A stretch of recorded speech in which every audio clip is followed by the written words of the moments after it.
Masya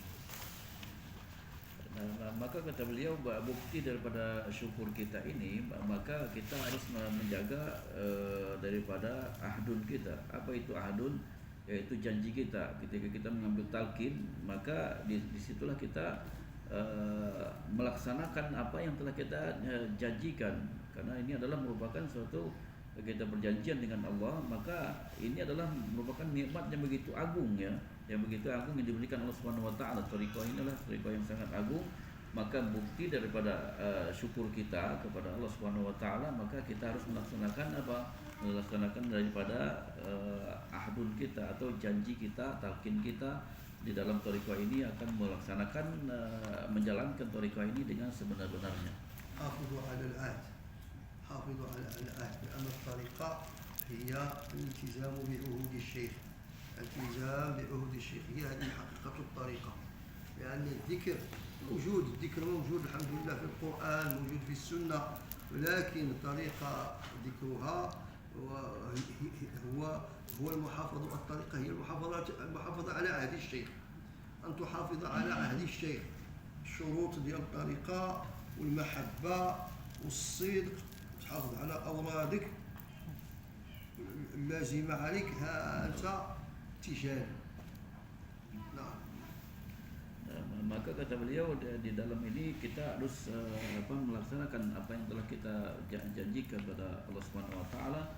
Maka di dalam thariqah ini kita melaksanakan dengan sebetul-betulnya, dan banyak kata beliau zikir-zikir dalam Al-Quran. Tapi ketika kita mengambil thariqah ini dengan suatu perjanjian, maka al-iltizam bil ahd, yaitu harus melaksanakan daripada janji kita tersebut. Maka janji setia kita kepada Syekh Ahmad Tijani akan melaksanakan daripada thariqah ini, maka kita harus punya konsekuensi, yaitu harus melaksanakan semua syarat-syarat yang ada dalam thariqah kita ini. وأهم وآكد شرط في الطريقة هو قص الهمة على القدوة قص الهمة على القدوة وهو عدم زيارة الأولياء يعني أن تفرد وجهتك إلى الشيخ وأن تتعلق بالشيخ رضي الله تعالى عنه وأن لا تلتفت إلى عن حضرة الشيخ مطلقا. فهذا هو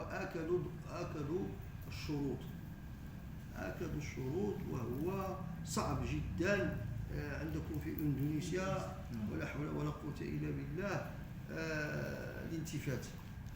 الإخوان يقعون في الالتفات بطبيعتهم وهذا لا يجوز.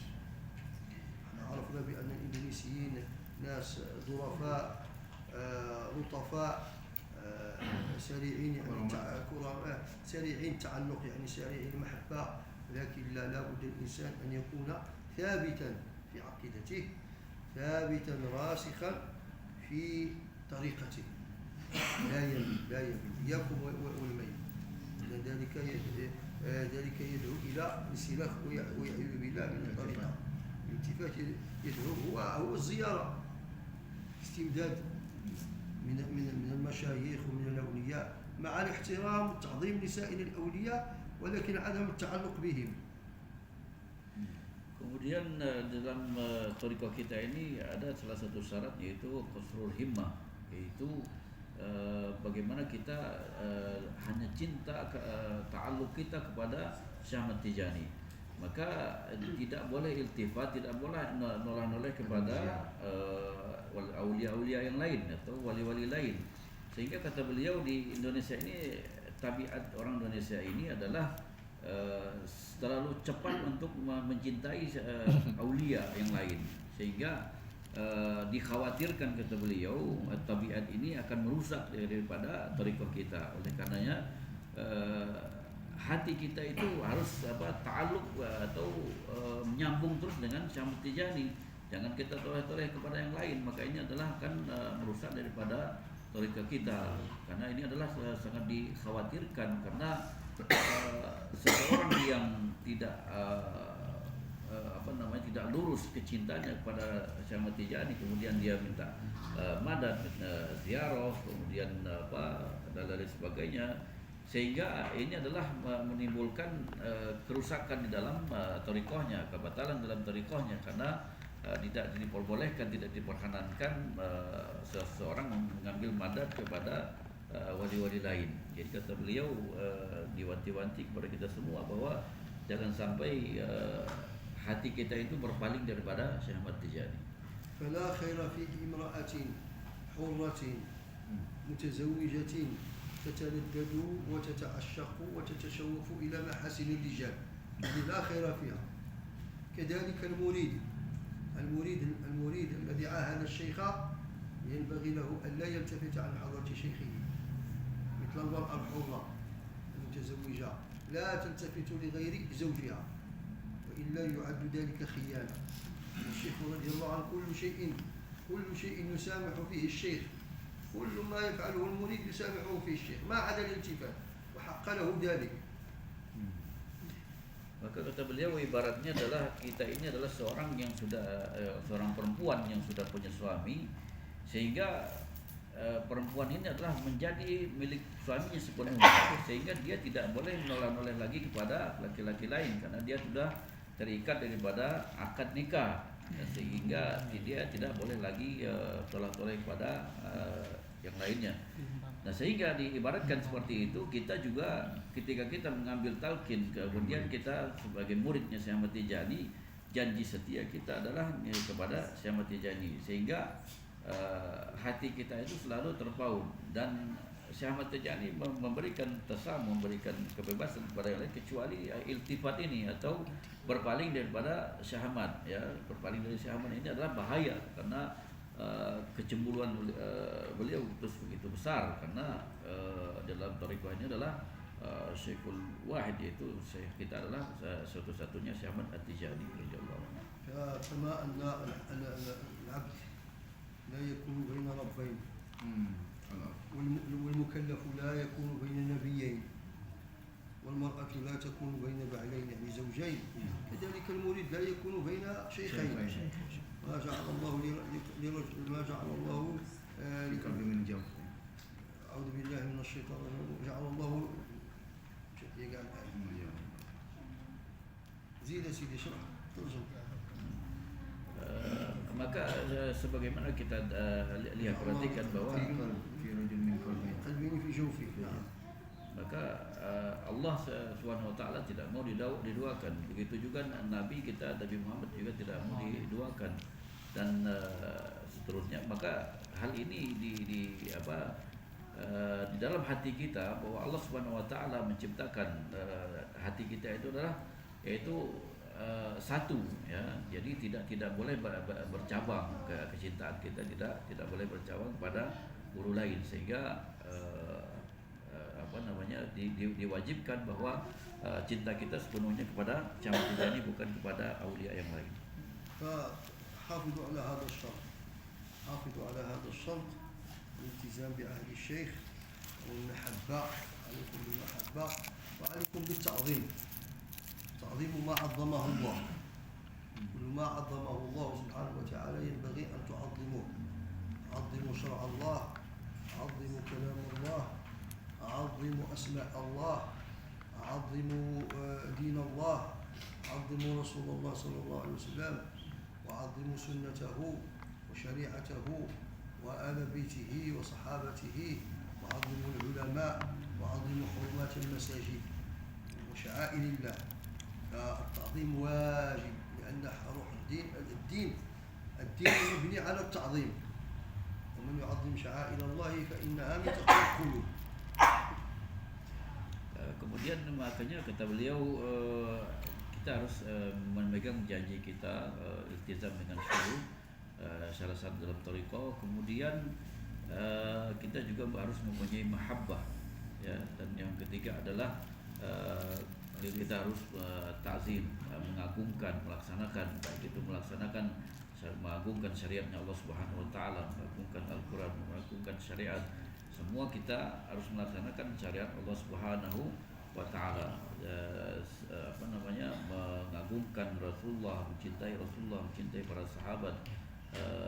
Kemudian juga kita diperintahkan semua ahlu baitnya Rasulullah SAW kita hormati. Makanya ajaran di dalam Allah Subhanahu Wa Taala dalam Al-Quran mengatakan Allah Subhanahu Wa Taala berfirman, yaitu man azama syairullah, yaitu orang yang mengagungkan syariat Allah Subhanahu Wa Taala, dia itu adalah orang mempunyai takwa yang di dalam hatinya. وعظموا كذلك ما جاء به الشيخ سيدي أحمد التجاني، وعظموا المقدمين، وعظموا الشرفاء، وعظموا أمة رسول الله. أمة الرسول ينبغي أن تعظمونها، تعظيم أمة الرسول صلى الله عليه وسلم وتعظيم المؤمن. فالمؤمن هو ولي الله، كل من يقول لا إله إلا الله محمد رسول الله فهو ولي الله، وحرمة المؤمن أعظم من الكعبة. ينبغي لكم أن تعظموا المسلمين وأن تعظموا أي فرد من أفراد الأمة، عظموه لله تبارك وتعالى ولأنه منتسب إلى أمة رسول الله صلى الله عليه وسلم. Kemudian juga kita diperintahkan untuk mengagungkan atau menghormati daripada apa yang dibawa oleh Syekh Ahmad Tijani, baik itu para khalifahnya, para muqaddamnya, dan juga para umatnya Nabi Muhammad SAW. Maka setiap mukmin kita harus menghargai, harus menghormati, dan penghormatan kita kepada orang mukmin itu adalah lebih agung daripada kita mengagungkan kepada Ka'bah, karena adalah umatnya Nabi Muhammad SAW. Siapapun orang yang mukmin, orang yang mengaku Islam, mukmin, beriman pada Allah Subhanahu Wa Taala, maka kewajiban kita adalah mengagungkan, menghormati orang tersebut. حافظوا على أورادكم، حافظوا على الصلاة، وأهم شيء الصلاة، لأن روح الطريقة هي الصلاة. والطريقة مبنية على عمودين، المحافظة على الصلاة، العمود الأول هو المحافظة على الصلاة، المحافظة على الصلاة بإتقان وضوئها وبأدائها في وقتها جماعة إن أمكن، وبتثقيل هيئتها بالخشوع والحضور والاطمئنان والاعتدال وعدم الإسراع في الصلاة. فإنني رأيت في بلدكم هذا إندونيسيا ما يدعو إلى التأسف، حيث رأيت بأن بعض الناس ولا حول ولا قوة إلا بالله يخففون الصلاة.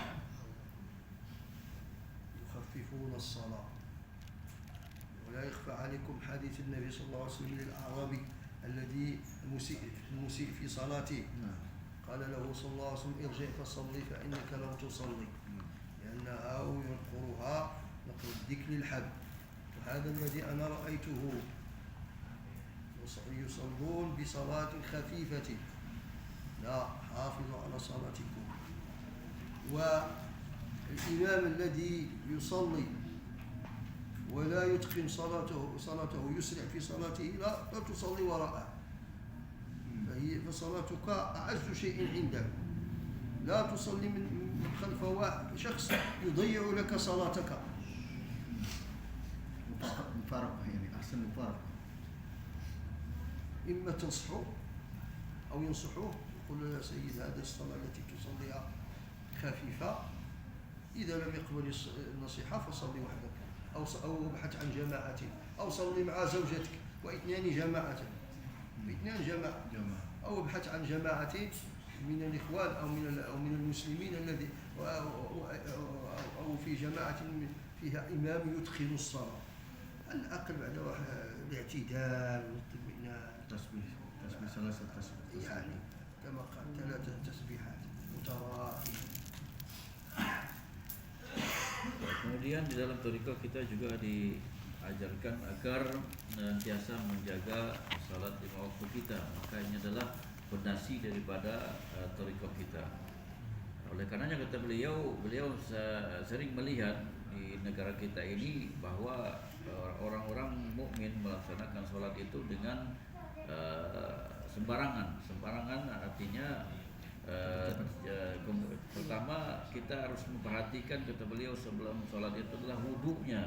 Bagaimana kesempurnaan wudu tersebut. Jadi harus diperhatikan betul-betul air itu sampai kepada bagian-bagian daripada apa yang diwajibkan dalam berwudu. Kemudian ketika kita sholat, maka harus memperhatikan kekhusyuan kita. Kemudian bagaimana kita jangan terlalu cepat-cepat gitu.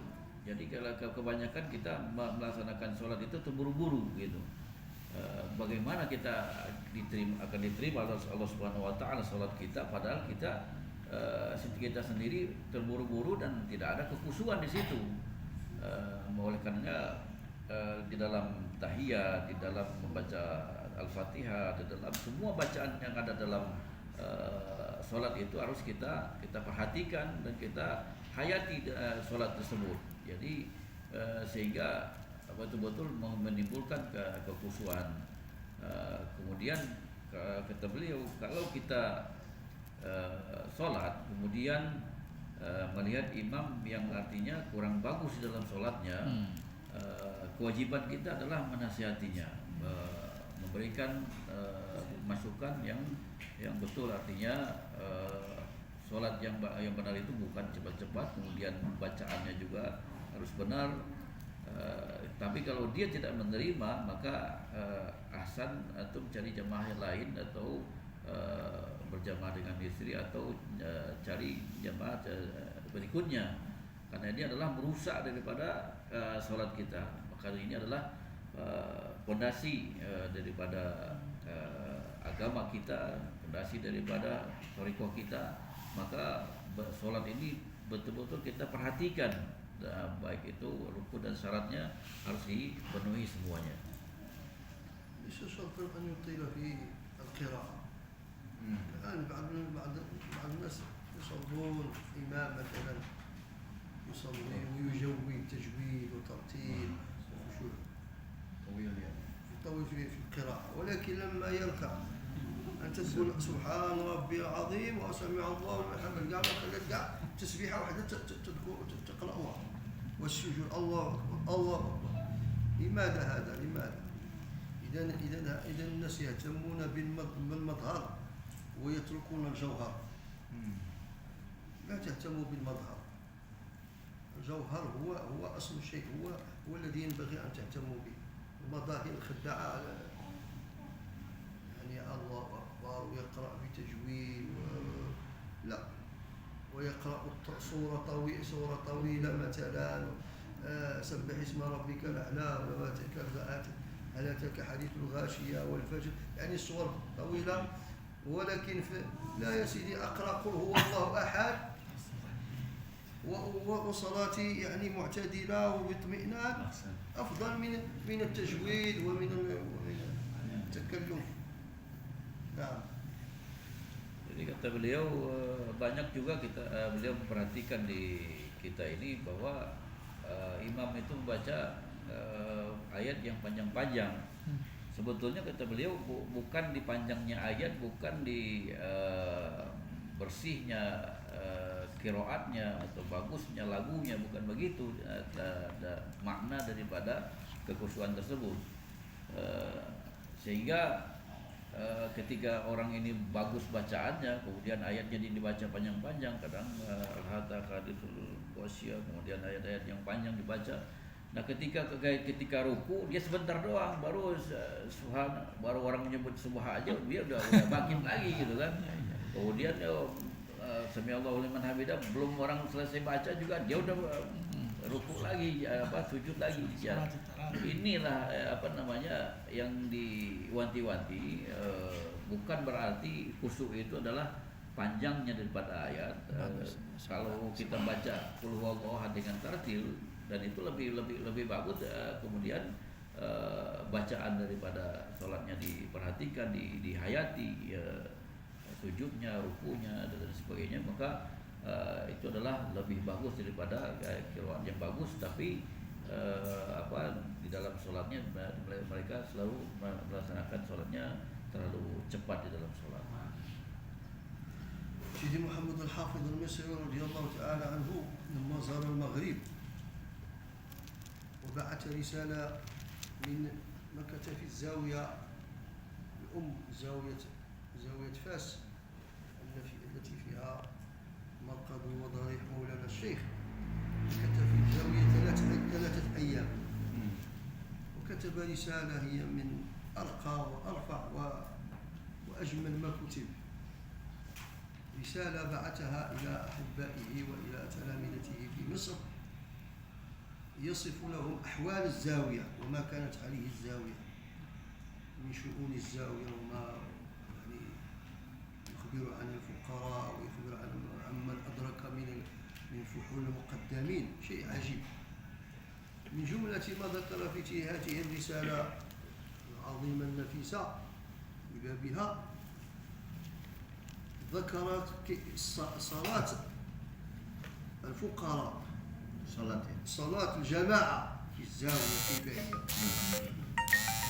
يصفها يقول كأنها صلاة السلف الصالح، وقال لك وحتى أنه قاسها زمانيا، يعني قال الصلاة الرباعية يصلونها في 10 دقائق. ما شاء الله. الصلاة الرباعية 10 دقائق. هنا الصلاة يديروا فيها 3 دقائق. 10 دقائق يعني 10 دقائق يعني تطويل ما شاء الله. الشيخ Ahmad Al-Hafidh Al-Masri, Muhammad Al-Hafidh Al-Misri. Nah, beliau mengunjungi Fez, yaitu yang di Maroko yang ada toriknya Syekh Ahmad. Kemudian beliau di situ mukim selama 3 hari dan beliau merasa takjub apa yang dilaksanakan dalam zawiyah, bagaimana keadaan zawiyah dan bagaimana keadaan fuqara atau ikhwan tijani di sana melaksanakan sholat. Maka beliau menulis untuk para murid-muridnya di Mesir dan bagaimana keadaan para ikhwan tijani sholat di Fez tersebut. Maka kata beliau kepada muridnya, bagaikan saya melihat orang-orang salafus soleh, orang-orang salafus soleh terdahulu, seperti itu inilah sholat mereka. Nah, orang-orang ikhwan tijani di sana melaksanakan sholat kalau 4 rakaat itu, ya zuhur atau asar atau isya atau 4 rakaat rubaiyah, maka lamanya itu 10 menit. Ya. Nah kita di sini 4 rakaat itu jadi 2 menit 3 menit. Jadi karenanya begitu menakjubkan sekali buat beliau, sehingga beliau merilis risalah bagaimana keadaan sholatnya, bagaimana beribadah-ibadah para ikhwan di sana. إذن هذا هو العمود الأول الذي بنيت عليه الطريقة التجانية. والعمود الثاني هو استغراق الأنفاس في الصلاة الفاتح المغرب، أن يكثر الإنسان، أن يكثر المريد أن يشتغل بصلاة الفاتح، وأن يملأ وقته وفراغه بكثرة صلاة الفاتح المغرب. هي كنز من أعظم الكنوز التي أدخرها الله لنا، ما علم الله بضعفنا فهو كنز أدخره الله لنا في آخر الزمان، والحمد لله على صلاة الفاتح. فينبغي استغراق الأنفاس واستغراق الوقت في كثرة صلاة الفاتح المغرب، فإنها من أعظم العبادات. فإن صلاة الفاتح من أعظم العبادات ومن أعظم القربات ومن أعظم التوجهات. صلاة الفاتح ليس فوقها شيء إلا اسم الله العظيم أعظم. وكل أعمار الناس ذهبت مجانا إلا أصحاب صلاة الفاتح. إذا فعضوا عليها بالنواجذ وأكثروا منها. من استطاع منكم أن يأتي ب500 من صلاة الفاتح زيادة عن الوتر فما أحسنه، ومن زاد له الله الخير. ولو تتبعنا سيرة أصحاب الشيخ وأعلام الطريقة وفحولها كيف كانوا يكثرون من صلاة الفاتح. هذا ولده كان في اليوم 6000 من صلاة الفاتح، هذا 3000 من صلاة الفاتح، هذا 10,000 من صلاة الفاتح يوميا. كيف وصل هؤلاء إلى ما وصلوا إليه من ولاية وخلافة وفتح إلا بكثرة صلاة الفاتح ما هو. Maka kata beliau ada dua amud, yaitu dua pilar. Yang pertama di dalam tarekat kita ini adalah, yaitu pilarnya yang pertama adalah salat, yaitu salat lima waktu yang telah beliau terangkan tadi. Dan yang kedua adalah yaitu salatul fatih, yaitu salat fatih yang telah kita terima.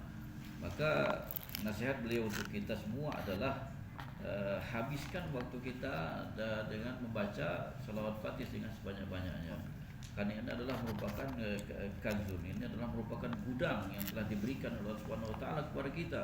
Dan nikmat ini adalah nikmat yang terbesar yang diberikan oleh Allah Subhanahu wa taala. Ibadah yang sangat agung yaitu membaca salawatul fatih. Nah, bagaimana kita membaca dengan tartil, membaca dengan khusyuk, kemudian diperbanyak di akhir zaman ini membaca salawat fatih. Bagaimana kita lihat para ashab Syekh, yaitu para murid-muridnya Syekh Ahmad Tijani, mereka membaca setiap harinya, ada yang membaca 6.000, ada yang 10.000 dan lain sebagainya. Maka tanya diri kita, bagaimana dengan diri kita? Mereka padahal adalah orang-orang yang dekat dengan Syekh Ahmad, dan kita tidak jauh dengan Syekh Ahmad zamannya. Maka mereka itu dibukakan, difutuh oleh Allah Subhanahu wa taala dengan apa? Dengan salatul fatih. Maka kalau kita ingin mengikuti jejak mereka, maka adalah kita senantiasa istighraq waktu, yaitu menggunakan waktu itu senantiasa dengan apa? Senantiasa membaca salawat fatih dengan sebanyak-banyaknya. كما أوصيكم وأوصي نفسي بتقوى الله تبارك وتعالى، وعليكم بالوفاء والاجتماع على حب الله وحب رسول الله وحب الشيخ رضي الله عنه. كونوا على قلب رجل واحد، تمسكوا بعضكم ببعض، وليحترم الفقير أخاه، وعدم الإداية، عدم إداية الفقراء بعضهم بعض. فإن الذي يؤذي الفقير فكأنما آذى رسول الله صلى الله عليه وسلم، ومن آذى رسول الله فإنه ملعون. إن الذين يؤذون الله ورسوله لعنهم الله في الدنيا والآخرة.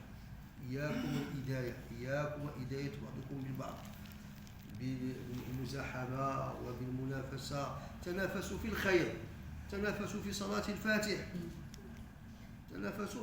الفاتح، كان واحد من العارف بالله مقدم من الشيخ سيدي الشريف صلاح البركاتي، ترجمة له سوداني، قال لك لما يصبح الصباح ويجتمع بالفقراء كان يسألهم،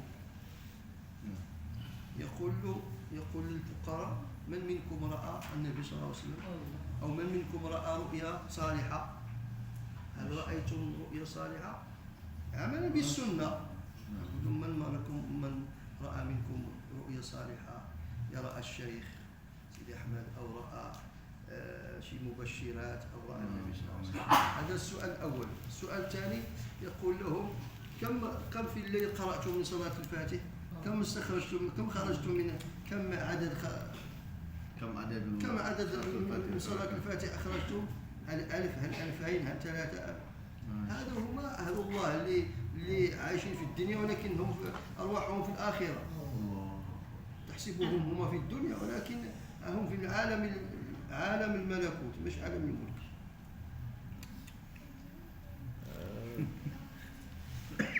Kemudian nasihat beliau untuk kita semua bahwa timbulkan rasa cinta di antara kita, kemudian jangan bercerai-berai, bersatu, senantiasa saling mengasihi, saling mendukung, saling menyokong di antara kita semua. Jangan sampai saling menyakiti, karena ini adalah membahayakan buat kita semua.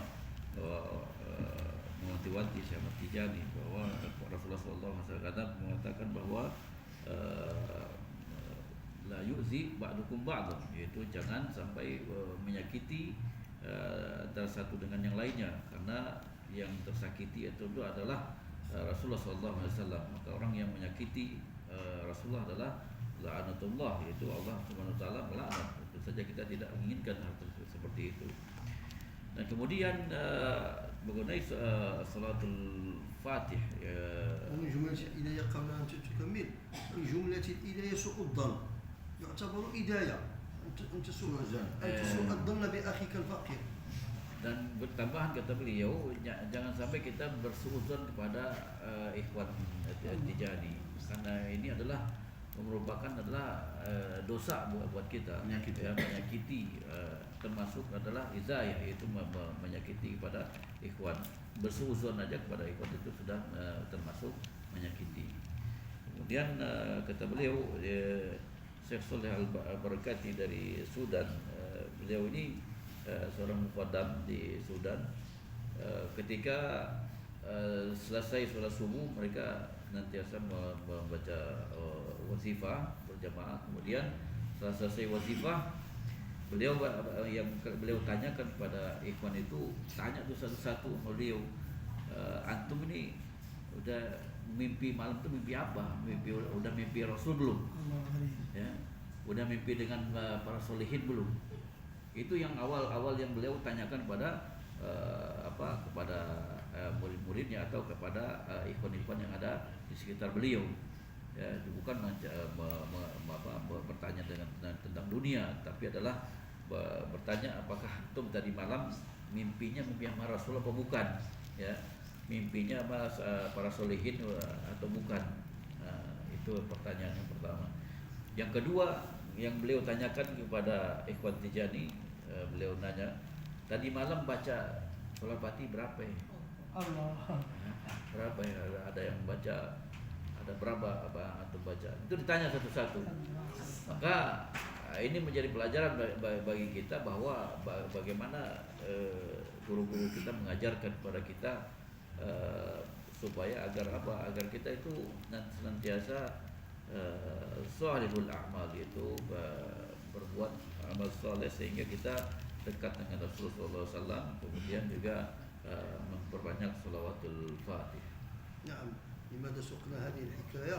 سقناها قلنا بأن من الهداية التنافس، الإنسان يتنافس في الدنيا، في الشيء، يعني في الأموال، يعني لا يتنافسون في شيء تافه، تفاهة، فهمت؟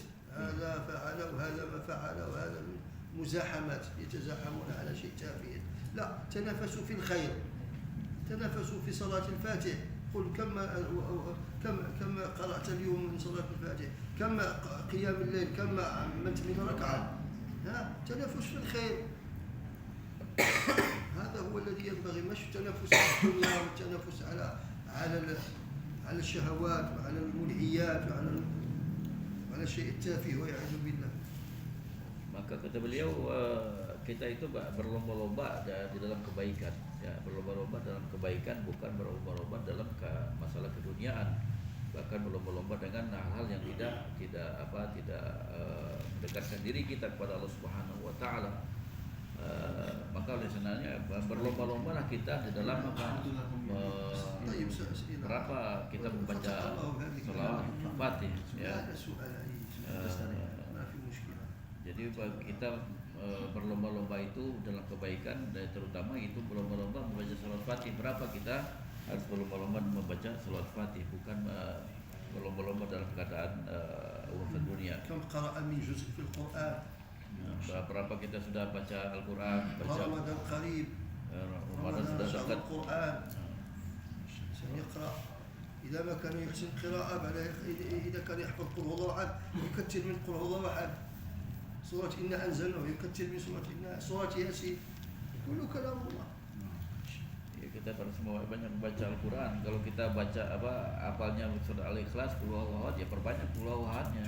Apapun yang kita تعادل ثلث القرآن، إذا قرأت 3 مرات كأنما قرأ القرآن كله. Sepertiganya Al-Quran itu kalau kita baca sama dengan membaca qul huwallahu ahad. maka berlomba-lomba kita dalam kebaikan, yaitu beribadah pada Allah Subhanahu wa taala, bagaimana qiyamul lail kita, bagaimana dengan Quran kita, karena Ramadan juga sudah dekat. ونكتفي بهذا القدر، نفتح باب الأسئلة إن كان عنده سؤال. بسم الله. Nah, beliau cukup